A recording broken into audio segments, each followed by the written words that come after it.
absen 31. Nama saya Aurelia Estetriana, nomor absen 11. Nama saya Sheila Vanila Aprilia Lestari, absen 32. Nama saya Putri Dianggraini, nomor absen 26. Nama saya Laili Mandasari, nomor absen 20. Nama saya Mida Puspita Ningrum, nomor absen 21. Nama saya Bim 15, absen 35. Kami dari kelompok 5 akan mempresentasikan kedatangan Inggris ke Indonesia.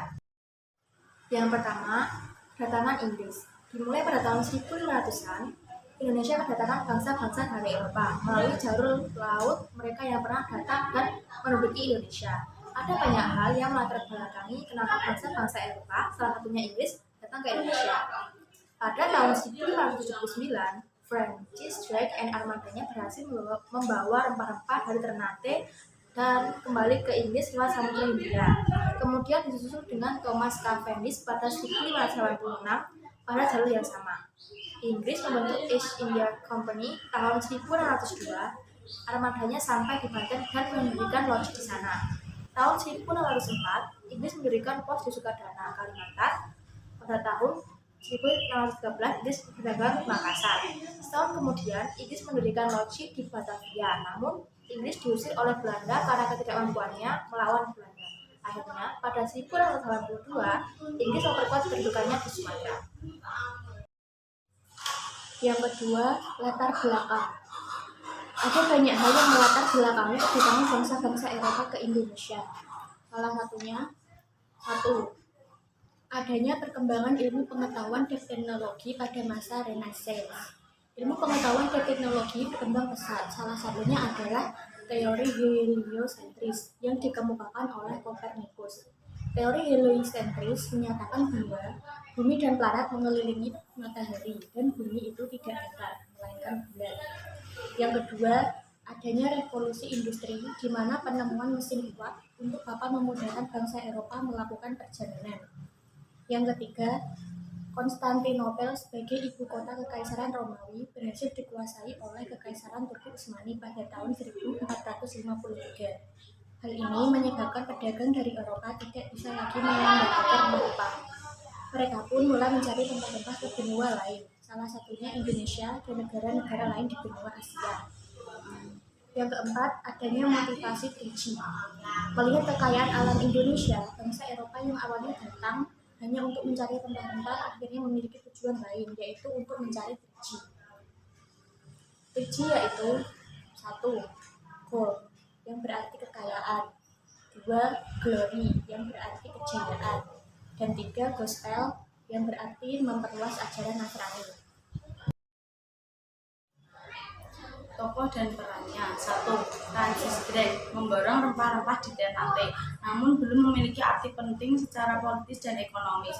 2. Thomas Cavendish melakukan pelayaran kedua untuk mencari rempah, di mana peristiwa ini mendorong Ratu Elizabeth I untuk meningkatkan pelayaran internasionalnya. 3. James Lancaster and George Raymond mengadakan pelayaran sampai ke Aceh dan Penang pada bulan Juni 1602. Lancaster dan Ait tiba di Aceh dan terus menuju Banten. Di Banten mendapatkan izin dan mendirikan kantor dagang. 4. Ratu Elizabeth I yang memberi wewenang Ait untuk mengurus perdagangan dengan Asia. Ait kemudian mengirim armadanya ke Indonesia. 5. Gubernur Jenderal Lord Minto yang berkedudukan di Kalkuta membentuk ekspedisi Inggris merebut daerah kekuasaan Belanda yang ada di wilayah Indonesia, yang mana berhasil direbut Thomas Hardford Raffles. Nomor 6, Henry Middleton melakukan pelayaran kedua dari Ternate, Tidore, Ambon, dan Banda. Orang-orang Inggris mendirikan kantor dagang di Sukadana, Kalimantan Barat, Dayak, Makassar, Jogja, Jepara, Aceh, Pariaman, dan Jambi. Nomor 7, Thomas Hardford Raffles pertama mengganti kerja rodi menjadi penanaman bebas oleh rakyat. Kedua, peranan para bupati dimasukkan sebagai bagian pemerintah kolonial. Ketiga, rakyat mengharap dianggap sebagai penyewa. Penjajahan Inggris di Indonesia. Inggris di bawah pimpinan Thomas Stamford Raffles berhasil merebut seluruh kekuasaan Belanda di Indonesia yang ditandai dengan Perjanjian Tuntang. Perjanjian Tuntang dilakukan pada 18 September 1811 yang berisi sebagai berikut. 1. Pemerintahan Belanda menyerahkan Indonesia kepada Inggris di Kalkuta, India. 2. Semua tentara Belanda menjadi tawanan perang Inggris. 3. Orang Belanda dipekerjakan dalam pemerintahan Inggris. 4. Hutang Belanda tidak menjadi tanggungan negara Inggris.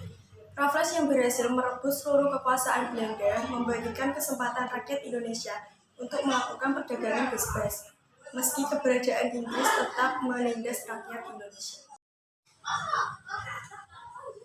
Atas jasanya merebut Nusantara dari Belanda, Raffles diganjar Gubernur Jenderal Lord Minto penghargaan dengan menjabat sebagai Letnan Gubernur Jawa.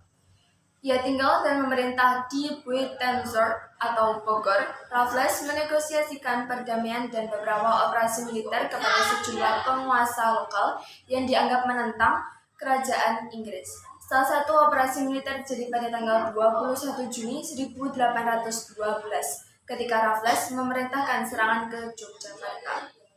Ketika itu, Keraton Yogyakarta merupakan salah satu dari dua kerajaan lokal terkuat yang ada di Pulau Jawa. Serangan Inggris membuat keraton rusak parah. Raffles juga memerintahkan ekspedisi militer ke Palembang untuk menggulingkan pemerintahan Sultan Mahmud Badarudin II dan merebut Pulau Bangka. Padahal Sultan Mahmud Badarudin II telah membantu Inggris mengusir Belanda. Raffles bermaksud menjadikan Bangka sebagai markas tentara Inggris untuk menahan Belanda pasca berakhirnya Perang 6 Koalisi untuk menghancurkan Napoleon. Selama masa pemerintahannya, Raffles melakukan reformasi massal untuk mengubah sistem kolonial pemerintahan Hindia Belanda. Ia membuat kebijakan dengan berpegang pada 3 prinsip. 1. Segala bentuk kerja rodi dan penyerahan wajib dihapus, diganti penanaman bebas oleh rakyat. 2. Peranan para bupati sebagai pemungut pajak dihapus dan para bupati dimasukkan sebagai bagian pemerintahan kolonial. 3. Atas dasar pandangan bahwa tanah itu milik pemerintah, maka rakyat penggarap dianggap sebagai penyewa. Selain meningkatkan kondisi penduduk lokal, dia memperkenalkan sistem pencatatan bangunan-bangunan kuno yang ada di Jawa. Hasil atau prestasi kerja. Pertama, memperbaiki dalam bidang pemerintah, yaitu 1. Indonesia, khususnya Pulau Jawa, dibagi menjadi 6 keresidenan. Di bawah penjajahan Inggris, Jawa dibagi menjadi 16 keresidenan. Kebijakan ini diambil agar Inggris lebih mudah dalam mengawasi daerah-daerah khususnya di Pulau Jawa. Setiap presiden tersebut dikepalai oleh seorang presiden dan asisten presiden.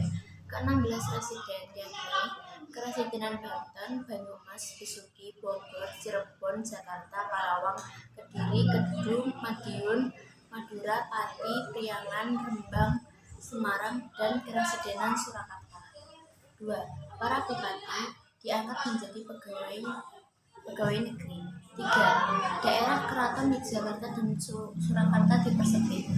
Kedua, yaitu memperbaiki dalam bidang keuangan, yakni pertama, melaksanakan sistem perdagangan bebas. 2. Melaksanakan sistem sewa tanah. 3. Melanjutkan sistem perdagangan perkebunan kopi. Memperbaiki dalam bidang sosial, yaitu 1. Menghapuskan sistem perbudakan. 2. Menulis buku The History of Java. 3. Mengembalikan Sultan Sepuh menjadi Sultan Yogyakarta. Keadaan masyarakat.